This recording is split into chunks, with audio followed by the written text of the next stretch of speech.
Les abonnés ont parlé et ça a été très serré, mais aujourd'hui on parle de Batman Begins. Le film nous plonge assez vite dans l'histoire de notre héros que vous connaissez tous, Bruce Wayne, qui commence son aventure en prison et s'apprête à se faire péter la gueule par ses co-détenus. Toi, tu es en enfer, petit. Et moi, je suis le diable. Tu n'es pas le diable. Juste un peu d'exercice. Bruce s'est retrouvé en prison après avoir commis de multiples délits et passé du temps avec les criminels afin de les comprendre. Alors qu'il se retrouvait en isolement, il se fait approcher par un certain Ducard qui le fait libérer pour le faire rejoindre la confrérie des ombres car il voit en lui un grand potentiel. Notre cher Ducard promet à Bruce qu'il fera de lui un combattant hors pair capable de faire régner la justice si et seulement si il parvient à atteindre le haut d'une montagne enneigée avec une fleur bleue, chose qu'il va évidemment accepter de faire. Qu'est-ce que c'est que ce pays? C'est pas possible. Il faut au moins 8000. Il fait alors la rencontre de Ra's al Ghul qui va accepter de le former pour faire de lui l'un de ses meilleurs éléments. L'heure est venue pour Gotham. Comme Constantinople ou Rome avant elle, la ville est devenue un lieu de prédilection pour la souffrance et l'injustice. Arrête avec cet accent de merde! Tu viens de Melun! Afin de continuer son entraînement, Ducard va utiliser la fleur bleue que Bruce lui a ramenée car cette plante est capable de devenir un puissant hallucinogène qui va apprendre à notre héros à combattre ses peurs.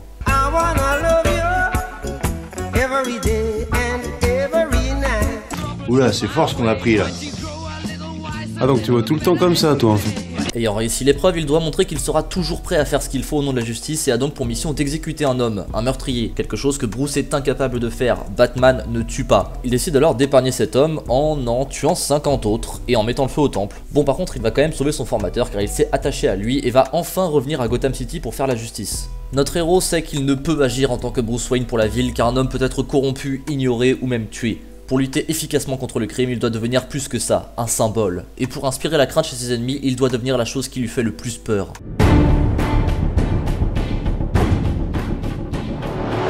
Dès qu'il y a une guêpe qui lui tourne autour, il a peur qu'elle lui rentre dans la bouche. Si elle pique dans la gorge, on peut mourir, je vous ferai dire. Évidemment, il va se faire un costume de chauve-souris grâce à Monsieur Fox, son fameux acolyte, qui va lui fournir tous les équipements nécessaires, ainsi que sa légendaire Batmobile. Maintenant tout prêt tout beau, il va pouvoir défendre la ville, et ce, en empêchant un trafic de drogue des hommes de Carmine Falcone.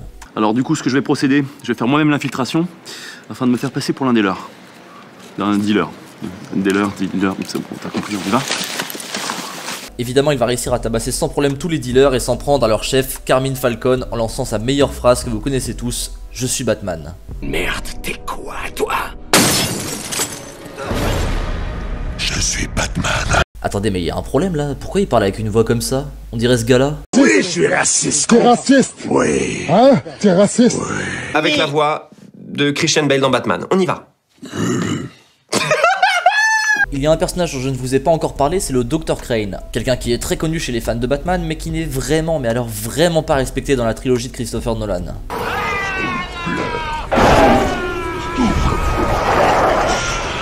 Bouh, à grou. Enfin les gars, vous engagez Cillian Murphy et vous lui demandez de mettre un sac à patates sur la tête. Quand on compare à son rôle plus tard dans Peaky Blinders, putain mais c'est tellement triste d'être passé par là quoi.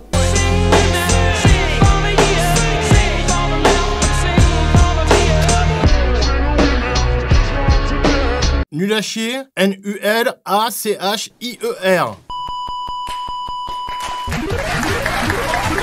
Notre cher Dr. Crane est l'épouvantail, un personnage très récurrent de l'univers de Batman qui dans ce film utilise l'asile d'Arkham pour fabriquer au sous-sol des produits hallucinogènes et les déverser dans les conduites d'eau de la ville. Donc oui, les mecs ne se rendent pas compte qu'ils boivent des choses un peu toxiques. Tu veux de l'eau? Non, c'est bon. Il y a des particules dans l'eau, donc ça... Ah ouais, ça j'ai vu, il y a des particules de plastique, j'ai vu un reportage. Des nano-particules, pour nous contrôler. Crane n'est pas seul, il dit travailler pour Ra's al Ghul, qui vient d'ailleurs de voler une machine permettant de vaporiser l'eau dans les canalisations d'une ville. Et là vous avez fait le lien, Crane met le produit dans l'eau et eux le vaporisent pour le répandre un peu partout. Et ce plan, ils vont réussir à le mettre en place, ce qui ne plaît évidemment pas à Batman qui part affronter Ra's al Ghul qui se trouve être Ducard, l'homme qui l'a formé, et évidemment, il va le battre. As-tu enfin appris à faire ce qui est nécessaire? Je ne vais pas vous tuer, mais rien ne m'oblige à vous sauver.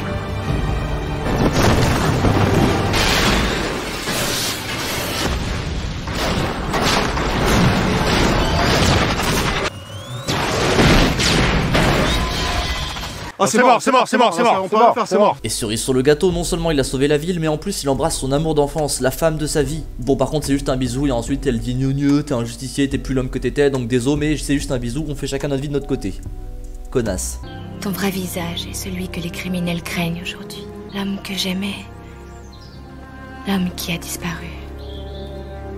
n'est jamais revenu. Elle est trop mignonne, mais tu peux fermer ta gueule, s'il te plaît.